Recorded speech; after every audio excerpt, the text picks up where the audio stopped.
Hello Internet, this is Kyle again. What we're going to be doing is we're going to be talking about the last problem that I ended up solving on the CodeForces round 355, and this problem probably was my favorite.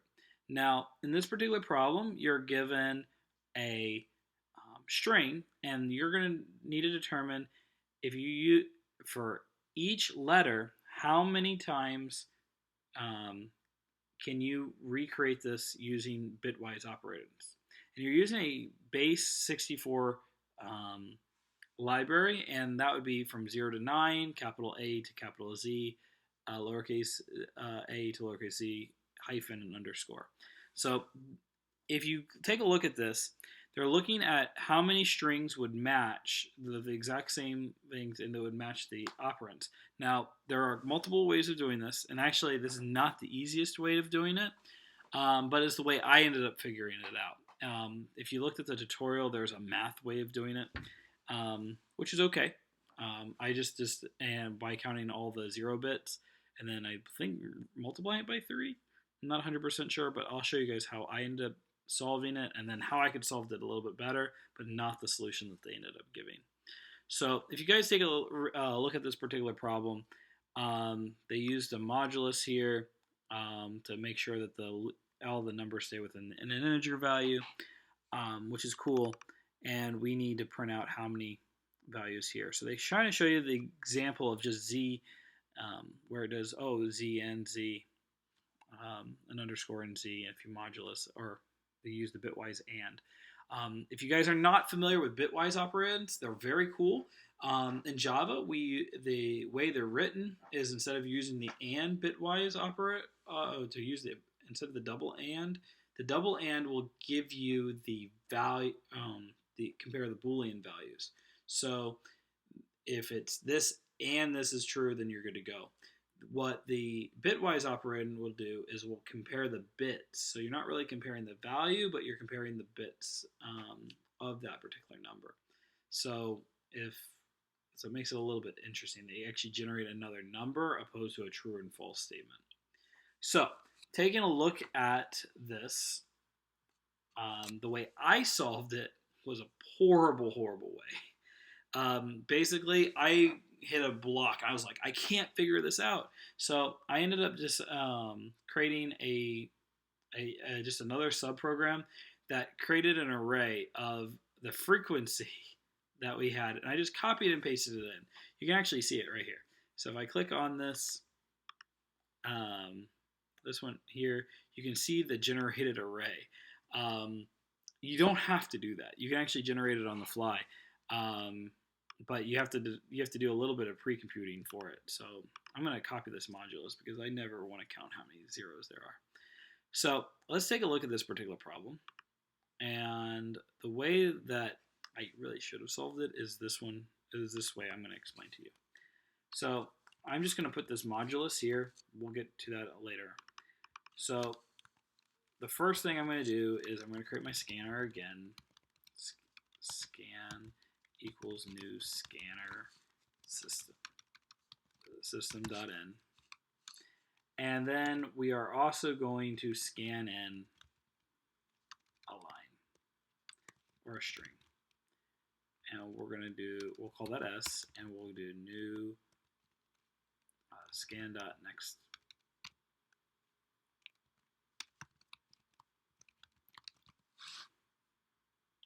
I guess I didn't need the new. That's probably what it was. Now, we're going to scan the line. Now, before we do any of this, I need to generate the frequency for this. And the way we're going to do this is we're going to create a new frequency array. So it's a new int, and it's going to be 64 length because it's a base 64 part. Then we are going to figure out what all the different values are. So we're going to do 64 plus plus, and then we're going to then do another for loop in here for the j's. So j is less than 64, j plus plus, and then we're going to do frequency of I and j plus plus.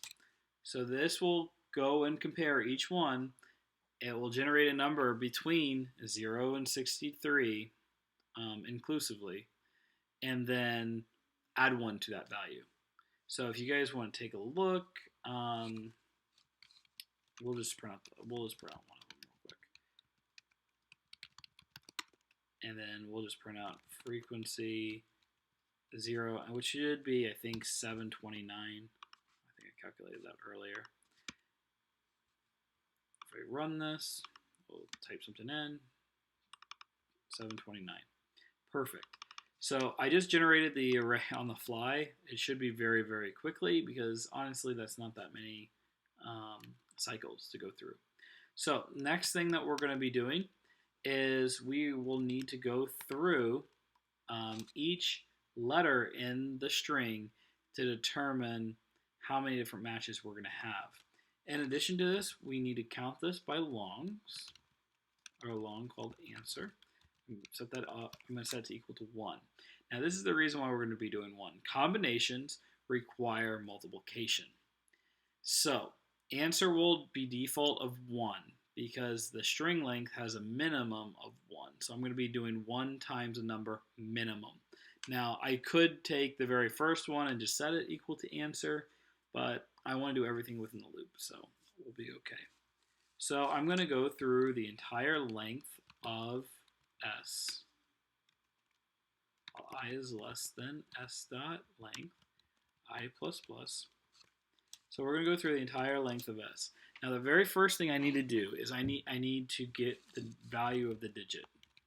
So I don't know what the value is. So we're going to do if S dot char at I is greater than or equal to 0, the char is 0, and S dot char at I is less than or equal to 9, then digit is equal to S dot char at I minus 0. So basically we're converting it over into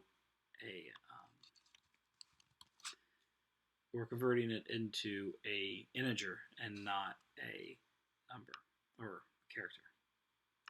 Next part, what we're going to be doing is we need to do it with the capital letters. So the capital letters are slightly different. We're going to subtract it by A, so that will give us 0, but A is not 9, it's actually 10, so we're going to have to add 10 to it. So we're going to subtract it, make it go back down to 0, and then we're going to add 10, always. We're going to do the same thing with lowercase a and z. And this time it's going to start off at 36. And then else if s dot char at I is equal to a hyphen, and then the digit is equal to a 63, or 62, I'm sorry. And then if it's not equal to any of that, it's going to be equal to a 63. So why is this wrong? Oh, it's because that's not what I meant to do. We subtract a, and then we add 36. So now that we should have the digit, everything in here will be between 0 and 63. Digit will never get larger than that. So what we're going to be doing is we're going to take our answer, and we're going to make this equal to answer plus, what was it called? Frequency digit. And it's not plus, we said this earlier, multiplication. Once we make that multiplication, we're going to take the modulus, and then that should be generated in our answer. All we do have to do at the end is print it out. So let's print this out, answer. Boom. Let's run it and make sure we're okay. So the very first problem is Z. Answer is 3, perfect. How about this one? And this problem, we got 9, perfect. Now, CodeForces is one of those problems where I'm not going to calculate it. But if I got it, I probably have the right solution. And this is how I was testing out. Once I got a few test cases perfect, I would test this one out to make sure it worked. So I ended up getting that particular value. And that value matches this one. Perfect. So all we have to do is copy it, and we're going to submit this particular problem. So we'll submit code, and then we're going to go here, and then we sit back, and then we watch. So now we're waiting on the test code. And this was another one that ran really slow for me that got me really nervous about getting time limit. So I got accepted pretty much right away. So let's take a look at how many pieces of test data they have. So they had 46 different values. Look at that string right there. I'm sure it keeps on going. So it was a long one. So that looks like some randomly generated stuff. But the value is going to be so large that you need to make sure you use the modulus. And that's probably going to be something that they were anticipating. So anyway, thank you guys so much for watching. Hopefully you guys learned a little bit more about competition programming. If there's something I can do to help, please put something in the comments. I will do my best to really help with competitive programming, especially if you're just getting into it. If you guys would like, please subscribe to my channel or become a friend on CodeForces. So yeah, thank you guys again so much for watching, and I will see you guys next time. Have a great night. Bye.